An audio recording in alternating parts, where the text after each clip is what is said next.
प्रश्नावली 9 है यानी ऊंचाई एवं दूरी ना। तो सवाल नंबर पहले हमारे दिया है कि भूमि के एक बिंदु से मीनार के निचले बिंदु से ना, मान लीजिए हमारी क्या होगी, एक भूमि हो गई और जो निचले बिंदु की दूरी है कितने है 30 मीटर ना, और जो इसका कोण दिया गया कितने अंश का है 30 अंश का कोण ना, यानी कि 30 मीटर की दूरी पर है मीनार के शिखर का उन्नयन कोण कितना है 30 अंश, यानी थीटा की वैल्यू कितना हो गई 30 अंश ना।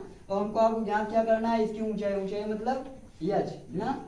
देखिए इसका मतलब हमको आपको दिया क्या गया है लंब यानी बीसी अपान आधार, आधार यानी ए बी। हमको आपको मिला क्या लंब और क्या मिला है आधार। तो लंब बटे आधार किसका सूत्र है tan थीटा का ना, यानी tan थीटा बराबर लंब, लंब यानी बीसी बटे आधार, आधार यानी ए बी। और जो थीटा की वैल्यू दी गई है, थीटा की वैल्यू कितनी है भाई 30 अंश ना। तो हम यहाँ जो थीटा है थीटा की जगह पर हम क्या रखेंगे 30 अंश ना, यानी tan 30 अंश बराबर बीसी, बीसी की वैल्यू कितनी है भाई यच, यानी यच अपान ए बी मतलब 30 मीटर। अब tan 30 अंश का मान हमको आपको पता होना चाहिए ना, तो tan 30 अंश का मान कितना होता है 1/√3, 1/√3 बराबर यच अपान 30 ना।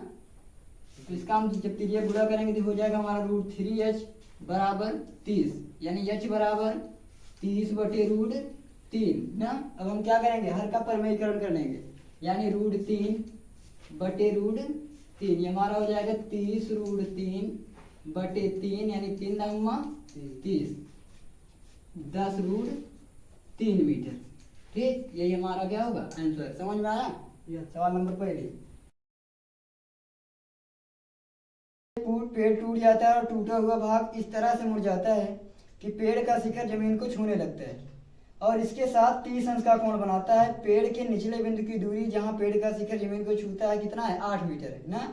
तो हमको आपको पेड़ की ऊंचाई ज्ञात करनी। मान लीजिए हमारा क्या है एक शिखर है, एक जमीन है ना, और एक कोई हमारा पेड़ खड़ा था यहाँ तक ना, और वही पेड़ आधे आधे से टूट कर कहाँ आ गया उसके शिखर को छूने लगा ना, यानी जमीन को छूने लगा ना। तो पहले हमको आपको क्या करना है, पहले जो जहां से टूटा है इतने भाग की ऊंचाई ज्ञात करनी है, फिर जो टूट कर झुका है उतना हमको आपको ऊंचाई ज्ञात करनी है ना। तो देखिए पहले हम क्या करेंगे कि त्रिभुज ए बी सी मिलेंगे ना, यानी मान लीजिए इसकी ऊंचाई क्या है यच है ना। तो tan थीटा बराबर लंब, लंब यानी बीसी, लंब यानी बीसी बटे आधार, आधार यानी ए बी। अब देखिए थीटा की वैल्यू दी गई कितनी है भाई 30 अंश, और tan 30 अंश बराबर बीसी, यानी बीसी का कुछ मान है इसलिए हम बीसी की जगह बीसी छोड़ देंगे ना। आगे ए बी मतलब 8 मीटर। अब tan 30 अंश की वैल्यू क्या होगी 1/√3, 1/√3 बराबर बीसी बटे 8 ना, यानी √3BC बराबर 8, BC बराबर 8/√3। अब ये तो हमारा कहाँ तक था कि जहां से पेड़ टूटा है वहां तक का मान निकाले ना। अब जो टूट चुका है उसका मान निकालेंगे ना। तो देखिए अब इसमें हमको आपको किसका मान निकालना है भाई। अब हमको आपको इसमें कर्ण निकालना है और क्या निकालना है आधार, यानी कर्ण बटे आधार। और कर्ण बटे आधार किसका मान है सेक का मान होगा, किसका मान होगा सेक का। तो सेक थीटा बराबर कर्ण बटे आधार, कर्ण यानी AC बटे आधार, आधार यानी AB। अब थीटा की वैल्यू कितना रखेंगे फिर से 30 अंश रखेंगे ना, सेक 30 अंश बराबर AC। अब देखिए AC का मान हमको आपको कहाँ है, अब AC ना AC बटे AB। देखिए AB का मान दिया गया कितना है भाई 8 मीटर ना, यहाँ पर हम रख देंगे इसे 8 ना। AC सेक थीटा बराबर क्या होगा कर्ण बटे आधार ना। तो कर्ण का मान क्या है हमारा AC, आधार का मान क्या है AB। ठीक, समझ में आया यहाँ तक। आगे देखिए सेक 30 अंश मान कितना होगा भाई, काश का उल्टा सेक होगा, तो काश 30 अंश का मान कितना होता है 2/√3, सॉरी √3/2 ना। इसका मान क्या होगा 2/√3 बराबर AC बटे 8 ना। अब 8 दूनी 16, 16 बराबर √3AC। अब जब हम AC बराबर निकालेंगे तो हमारा होगा 16/√3। समझ में आया यहाँ तक। अब देखिए ये किसका मान था कि जहां से पेड़ टूट कर बचा हुआ है उसका मान था, और ये क्या था कि जो टूट कर झुका है उसका मान था ना। तो हमारा पेड़ पहले कैसे रहा होगा, पूरा रहा होगा। तो हम दोनों को क्या करेंगे, आपस में जोड़ेंगे, यानी 8/√3 प्लस 16/√3। देखिए अब हमारा हर क्या है, समान है ना, यानी 16 8 24, 24/√3। फिर से वही प्रक्रिया, हर का क्या करेंगे हम, परमेयीकरण, यानी √3/√3। ये हमारा होगा 24√3/3 ना, और 3 8 24, यानी 8 सवाल नंबर तीसरी, एक मकान के आधार से एक मीनार के शीर्ष के उन्नयन कोण की माप कितना है, 60 अंश ना। यानी जो हमारा मकान है इसके कोण की माप दिया है कितना है, 60 अंश ना। और जो इस मकान के ऊपर जो हमारा एक मीनार बना हुआ है इसके कोण की माप दिया है कितना है, 45 अंश ना। और इसके बीच की दूरी कितना है, 20 मीटर। अगर ये 20 मीटर होगा तो ये भी कितना होगा, 20 मीटर ना। तो देखिए पहले हम चर्चा करें किसमें, कि त्रिभुज ए बी ई में, त्रिभुज ए बी ई में। अब देखिए tan थीटा बराबर लंब, लंब यानी यच, लंब यानी यच, आपान आधार, आधार यानी ए बी, और ए बी की वैल्यू दिया है कितना है भाई, 20। और tan थीटा, थीटा की वैल्यू कितना दिया है, 60 अंश। तो थीटा की हम क्या रखेंगे, 60 अंश ना। और tan 60 अंश मान कितना होगा, √3। तो √3 बराबर यच अपान 20, अपने आप से ना, यानी यच बराबर 20 गुणे √3। अब हम क्या करेंगे कि √3 का मान रख देंगे ना, कि 20 गुणे 1.73, 1.73। अब अगर हम इसका गुणा करेंगे तो 0 2 तिहाई 6, 2 से 14 के 4 हासिल, 1 2 का नाम 2 1 3, यानी 34.60 मीटर। ठीक, ये हमारा किसका मान हुआ, यच का मान हुआ, किसका मान हुआ, यच का ना। और हम जो दूसरा लेंगे, दूसरा कहां से लेंगे, कि त्रिभुज सी डी ई में, त्रिभुज सी डी ई में। फिर से देखिए tan थीटा ना, tan थीटा यानी tan 45 अंश, थीटा की वैल्यू इसमें कितना दी गई भाई, 45 अंश ना। tan थीटा बराबर लंब, लंब का मतलब यानी यक्ष, लंब का मतलब क्या होगा, यक्ष, बटे आधार, आधार यानी 20 मीटर। अब ध्यान दीजिए भाई, जो पूरा मान हमारा यक्ष है ना, और इसी मान में तो हमारा यक्ष का मान था। इसका मतलब इसका मान हमको आपको कब पता चलेगा, जब उसमें हम यक्ष का मान घटा देंगे तब ना। इसे अगर कहा जाए कि यहाँ से लेकर यहाँ तक की दूरी कितनी है, यहाँ तक की दूरी 20 मीटर है ना, और कुल दूरी हमारी 50 मीटर है। अगर हमको आपको इतनी दूरी निकालना है तो हम क्या करेंगे कि कुल दूरी में इस दूरी के मान को हम क्या कर लेंगे, कम कर देंगे ना, अर्थात 50 - 20। इसलिए हमको अब क्या करना होगा कि यच माइनस यक्स, यच माइनस यक्स, समझ में आया। अब देखिए tan 45 में मान कितना होगा, 1 बराबर यच, यच यानी 34.60, 34.60 बटे 20 माइनस एक्स ना। अब इसको हम हल करेंगे तो 20 करना, 20 यानी 20 बराबर यच माइनस यक्स। ठीक, यानी यच की वैल्यू कितनी बताई गई, 34.60, तो 34.60 माइनस यक्स। ठीक, अब ये 34.60 हम कहाँ करेंगे, इधर लाएंगे, यहाँ पर किसमें है, प्लस में, पक्षांतर होगा किसमें आ जाएगा हमारा, माइनस में, यानी 20 माइनस 34.60 बराबर माइनस यक्स। तो 20 में से 34 घटेगा नहीं, इसका मतलब हमको आपको किसमें घटाना, 34 में से 20 को, यानी 14 - 14.60 बराबर माइनस यक्स, और माइनस से माइनस कैंसिल, यानी 14.60 मीटर। इसका मतलब जो हमारा मकान है, यानी यच की जो वैल्यू है वो हमारा मकान था, तो मकान की ऊंचाई कितना है, 14.60 मीटर ना। और जो हमारा मीनार था, मीनार मतलब यक्ष, उसकी वैल्यू कितनी आई है, 34.60 मीटर। अगर हम क्या करेंगे, अब अगर हम 34.60 में से 14.60 का मान घटा दें तो कितना मान होगा, 20.60 ना, 20.60। दोनों का मान समझ में आया, नोट करिए। सवाल नंबर 4 लिखा है कि जिस समय सूर्य का उन्नयन कोण 30 अंश था ना, एक स्तंभ की परछाई 20 मीटर नापी गई, स्तंभ की ऊंचाई क्या थी। मान लीजिए हमारा क्या हुआ है, पृथ्वी हो गई ना, ये मान लीजिए हमारा सूर्य था ना, तो जिसके बीच का कोण दिया गया है कितना है 30 अंश ना, और जिसकी परछाई बनेगी कहाँ पर बनेगी, नीचे बनेगी, यानी इसकी दूरी कितनी हो गई 20 मीटर ना। अब देखिए हमको आपको क्या करना है, इसकी ऊंचाई ज्ञात करनी है, बीसी की वैल्यू ज्ञात करना है ना।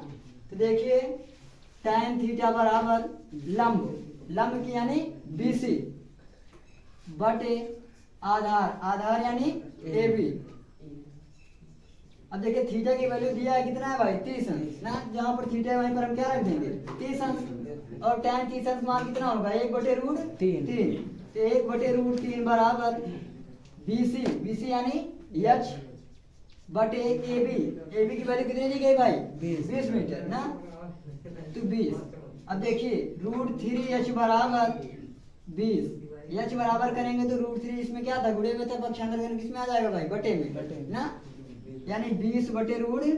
फिर से भाई काम हम क्या करेंगे अब इसमें हर का परवैयीकरण, यानी √3/√3 हमारा हो जाएगा 20√3 बटे 3 मीटर।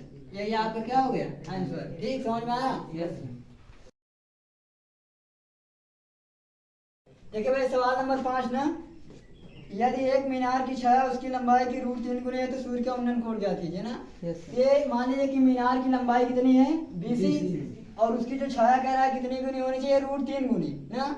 तो अगर मीनार की लंबाई BC है ना, तो उसकी छाया कितनी होगी √3 गुनी, यानी √3BC ना।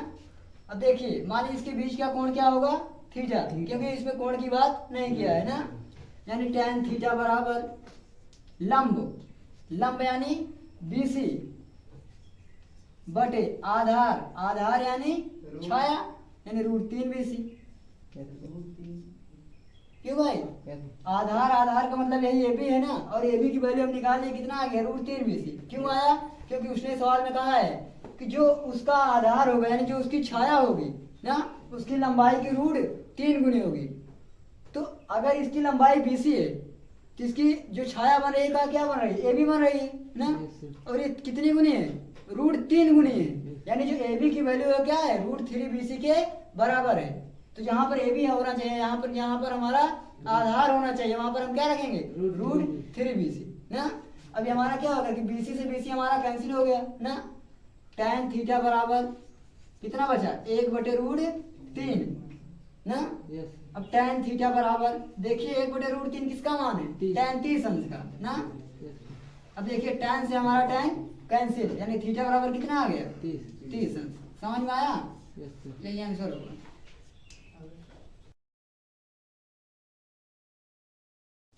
सवाल नंबर 6 भाई ना, सवाल में दिया है कि सूर्य के एक प्रकाश में 45 मीटर ऊंची ऊर्ध्वाधर मीनार की छाया ना। तो जो मीनार है, मीनार की छाया कितना है 45 मीटर ना, मीनार की छाया कितना दिया है 45 मीटर, और जो उसकी परछाएं बन रही है वो कितना बन रही है 45√3 ना। इसमें क्या पूछ रहा है कि इसका उन्नयन कोण ना, इसका क्या निकालना है हमको उन्नयन कोण ना, यानी थीटा की वैल्यू। अब देखिए भाई tan थीटा बराबर लंब बटे आधार ना, तो इसमें थीटा की वैल्यू हमको आपको निकालना है। तो tan थीटा बराबर लंब यानी BC, अब BC की वैल्यू कितना दिया है 45, यानी 45 बटे आधार यानी AB, और AB की वैल्यू कितना दिया है 45√3। अब 45 से 45 कैंसिल, यानी tan थीटा बराबर 1/√3। tan थीटा बराबर 1/√3 किसका मान है tan 30 अंश का। अब tan से tan हमारा क्या हुआ कैंसिल, यानी थीटा बराबर 30 अंश ना। यही आपका आंसर, ठीक ना। कि सर्कस का एक कलाकार 20 मीटर लंबी डोर पर चढ़ रहा है ना, और चित्र इसमें दिया गया है ना कि मान लीजिए सर्कस का जो कलाकार है वह 20 मीटर लंबी डोर पर ना। तो डोर कैसी होगी, मान लीजिए ये हमारा क्या है कोई धरातल है ना, इस पर कोई ये क्या लगा हुआ है, मान लीजिए कोई खंबा है, और खंबे को धरातल से जोड़ने के लिए जिस रस्सी का उपयोग किया जा रहा है वो कितने मीटर है 20 मीटर। इसका मतलब हमारा आपका मान दिया है, इसका मान ये कर्ण है ना, यानी कर्ण का मान दिया गया कितना है 20 मीटर। और लंब यानी ए बी ना, तो लंब यानी ए बी बटे कर्ण यानी ए सी। लंब बटे कर्ण किसका मान होगा? साइन थीटा का। किसका मान होगा? साइन थीटा का ना। तो साइन थीटा बराबर ए बी बटे ए सी। तो साइन थीटा बराबर, अब देखिए थीटा की वैल्यू दी गई कितनी है? 30 अंश ना। तो हम लिखेंगे यहाँ पर कि साइन 30 अंश बराबर ए बी ना, तो ए बी बटे ए सी यानी कितने मीटर भाई? 20 मीटर। साइन 30 अंश का मान कितना होगा? 1/2। 1/2 बराबर ए बी बटे 20। 2 का नम 2 2 20 यानी ए बी बराबर कितना मीटर? 10 मीटर ना। यही आपका आंसर होगा। एक ठेकेदार बच्चों को खेलने के लिए एक पार्क में 2 फिसलन पट्टी लगाना चाहता है ना। इसका मतलब देखिए पार्क क्या है? एक है ना, और फिसलन पट्टियां कितनी लगाई गई है? 2। जो 5 वर्ष से कम उम्र के बच्चे हैं उनके लिए ये है, और जो 5 वर्ष से ज्यादा के हैं उनके लिए क्या है भाई? ये है ना। और उसमें कह रहा है कि जो 5 वर्ष से कम उम्र के हैं ना, उनके जो शिखर की ऊंचाई कितना है? 1.5 मीटर यानी 1.5 मीटर, और उनके बीच का कोण कितना है? 30 अंश। और जो अधिक है 5 वर्ष से ज्यादा है उनके बीच का कोण कितना है? 60 अंश, और उनके शिखर की ऊंचाई कितना है? 3 मीटर ना। तो पहले हम क्या करेंगे? जो बड़े बच्चे हैं उनका निकालेंगे ना। तो देखिए हम त्रिभुज कौन सा लेंगे? त्रिभुज डी ई एफ में। त्रिभुज डी ई एफ में ना, त्रिभुज डी ई एफ में। देखिए इसमें हमको आपको क्या क्या मिला है ना, कि साइन थीटा बराबर लंब बटे कर्ण। लंब बटे कर्ण, तो लंब का मान कितना है भाई? डी ना, यानी डी बटे कर्ण यानी ई और एफ। अब ध्यान दीजिए साइन थीटा ना, साइन थीटा, तो साइन थीटा की वैल्यू कितना दी गई है भाई? 60। तो साइन 60 अंश बराबर डी मतलब 3 मीटर, तो 3 बटे EF यानी EF। समझ में आया? अब साइन 60 अंश की वैल्यू कितनी होगी? √3/2। तो √3/2 बराबर 3/EF ना, यानी √3EF बराबर 6। √3EF बराबर 3 दूनी 6, और EF बराबर 6/√3। अब हम क्या करेंगे? हर का परमेयीकरण, यानी √3/√3। ये हमारा होगा 6√3/3, और 3 दूनी 6, यानी जो बड़े बच्चे हैं उनकी ऊंचाई कितना दे दी गई? 2√3 मीटर। अब इसी तरीके से हम क्या करेंगे? छोटे बच्चों के लिए निकाल लेंगे ना। छोटे बच्चों के लिए निकालेंगे तो हम कौन सा त्रिभुज लेंगे? त्रिभुज ABC में ना, त्रिभुज ABC में। देखिए अब जो हमारी फिसलन पट्टी थी एक दूसरे की क्या थी? अपोजिट थी यानी विपरीत थी ना। एक साइड 5 वर्ष से अधिक थे और दूसरी साइड 5 वर्ष से कम थे। तो एक साइड हमने किसका मान लगाया? साइन थीटा का। तो साइन का उल्टा क्या होगा हमारा? कासेक थीटा। अब हम किसका प्रयोग करेंगे? कासेक थीटा का ना। तो कासेक थीटा बराबर कर्ण बटे लंब, यानी कर्ण मतलब AC बटे लंब यानी BC। तो AC बटे BC। अब कासेक थीटा की वैल्यू कितनी है भाई? 30 अंश ना। तो कासेक 30 अंश बराबर AC मतलब कुछ भी नहीं ना, यानी AC बटे BC मतलब 1.5 मीटर। 1.5 कर देंगे ना। और कासेक 30 अंश का मान क्या होगा? कासेक 30 अंश का मान कितना होगा? 2/1 ना, क्योंकि साइन 30 अंश का मान कितना होता है? 1/2, और साइन का उल्टा कासेक होगा, यानी 1/2 का उल्टा क्या हो जाएगा? 2/1। तो जो कासेक 30 अंश का मान होगा कितना होगा? 2, यानी 2 बराबर AC बटे 1.5। अपन अपने आप चेक कर लेंगे, यानी AC बराबर 1.5 दूनी 3 मीटर। तो जो छोटे बच्चे हैं इनकी जो रस्सी लगाई गई है कितने मीटर की लगाई गई है? 3 मीटर की ना। और जो बड़े बच्चे थे इनकी रस्सी कितने की लगाई गई थी? 2√3 मीटर की ना। नोट करो। लिखा कि 60 मीटर ऊंची किसी पहाड़ की चोटी से मीनार की चोटी और आधार के अनुमान कोण ना क्रमशः कितने हैं 30 अंश और 60 अंश है। तो मीनार की ऊंचाई ज्ञात कीजिए ना।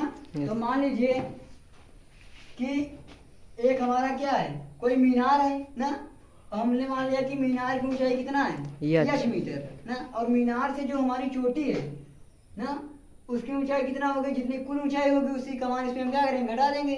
तो हमारा कह रहा है कि मीनार से लेकर शिखर तक की ऊंचाई कितनी है 60 मीटर ना। तो अगर ये पूरी ऊंचाई हमारी 60 मीटर है और हमने मान लिया कि हमारे मीनार की ऊंचाई h मीटर है ना, तो मीनार से शिखर की ऊंचाई कितना होगी 60 माइनस h मीटर ना। और कह रहा है कि जो इसका कोण दिया गया है कितना है 60 अंश और इसका कितना दिया गया है 30 अंश। क्यों भाई ना, इसका मतलब इसका हमको आपको क्या निकालना है आधार। हमने समझ रखा कि इसका आधार क्या होगा x मीटर। अगर जब ये x होगा तो ये भी क्या होगा x मीटर होगा ना। अब देखिए tan थीटा बराबर लंब ना, tan थीटा बराबर लंब। लंब यानी क्या BC ना, BC बटे आधार यानी AB। अब थीटा की वैल्यू सवाल में दिया है कितना है भाई 60 अंश। तो थीटा की हम क्या रख देंगे 60 अंश। और tan 60 अंश का मान कितना होगा √3 यानी √3 बराबर BC का मान दिया गया है कितना 60 मीटर ना। तो 60 बटे AB यानी यक्स अपने आप से एक ना, यानी यक्स बराबर 60 बटे √3। फिर से हम क्या करेंगे हर का परमेयीकरण यानी √3 बटे √3 ना। देखिए भाई अभी हमारा क्या हो जाएगा √3x होगा ना, जब x बराबर निकालेंगे तो √3 जो हमारा गुणे में होगा किसमें आ जाएगा बटे में, यानी 60 √3 बटे 3 और 20 आई 60 यानी 20 √3 मीटर। ये किसका मान आ गया x की वैल्यू आ गई। किसकी वैल्यू आ गई भाई x की ना। अब यही मान हम क्या करेंगे इसमें रखेंगे इस त्रिभुज में ना। तो फिर से वही चीज कि tan थीटा बराबर यानी थीटा मतलब 30 तो tan 30 अंश बराबर लंब यानी 60 माइनस h ना। तो 60 माइनस h बटे आधार यानी यक्स ना। तो tan 30 अंश मान कितना होगा 1 बटे √3 1 बटे √3 बराबर 60 माइनस h बटे यक्स मतलब 20 √3 ना। अब देखिए √3 से हमारा √3 क्या होगा कैंसिल, 20 का नाम यानी 20 बराबर 60 माइनस h और माइनस h बराबर 20 माइनस 60। पहले कि 60 यहाँ प्लस में था पक्षांतर कर देखिए इसमें आ गया माइनस ना, यानी माइनस 40 बराबर माइनस से माइनस कैंसिल यानी h बराबर 40। इसका मतलब जो यहाँ से लेकर यहाँ तक की दूरी है ना इसकी ऊंचाई कितना है 40 मीटर। अब अगला समीकरण हम क्या बनाया 60 माइनस h, उसी में 60 माइनस h की वैल्यू रख देंगे यानी इसका मान कितना है 20 मीटर। तो 40 है और 20 है 40 20 60 मीटर। ठीक नोट करो। से 60 मीटर की ऊंचाई पर एक पतंग उड़ रही है ना। मान लीजिए हमारा क्या है कोई भूमि है ना और ऊंचाई पर कोई एक पतंग है लेकिन कितनी ऊंचाई पर है 60 मीटर ना, और जिसके बीच का कोण दिया गया है कितना है 60 अंश। अब समझिए भाई इसका मतलब बीच की जो इसकी डोरी है यानी पतंग की डोर की लंबाई हमको आपको ज्ञात करना है। इसका मतलब हमको आपको क्या निकालना है कर्ण निकालना है ना, और इसमें लंब का मान दिया गया है पहले की इसकी ऊंचाई बताया है कितना है 60 मीटर ना। अब समझने वाली बात है ठीक कि अब हमको कर्ण है और लंब है, तो कर्ण और लंब किस में आता है, कर्ण और लंब आपका आता है या तो साइन में आएगा या तो फिर किस में आएगा कासेक। लेकिन समझना जो पतंग है पतंग कहाँ पर उड़ रही है ऊंचाई पर उड़ रही है ना, लेकिन जो उसकी डोर है जो ना, तो डोर का कॉम्बिनेशन कहाँ से नीचे से है ना, यानी उल्टा है उड़ रही है ऊंचाई पर ना लेकिन डोर कहाँ पर है नीचे। यानी अगर लगाना था हमको आपको क्या साइन, लेकिन हम लगाएंगे क्या इसमें कासेक। क्या लगाएंगे कासेक। काहे कि साइन का उल्टा क्या होता है कासेक ना। अब देखिए कि कासेक थीटा बराबर क्या होगा कर्ण बटे लंब, यानी कर्ण का मान AC, कर्ण का मान AC बटे लंब यानी BC। ठीक।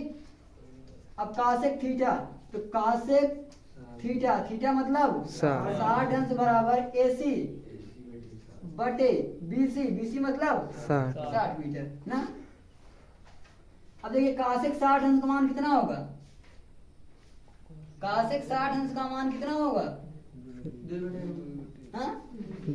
2/3 तो 2/3 बराबर AC अपान 60, यानी √3AC बराबर 60 दूनी 120 और AC बराबर 120/√3।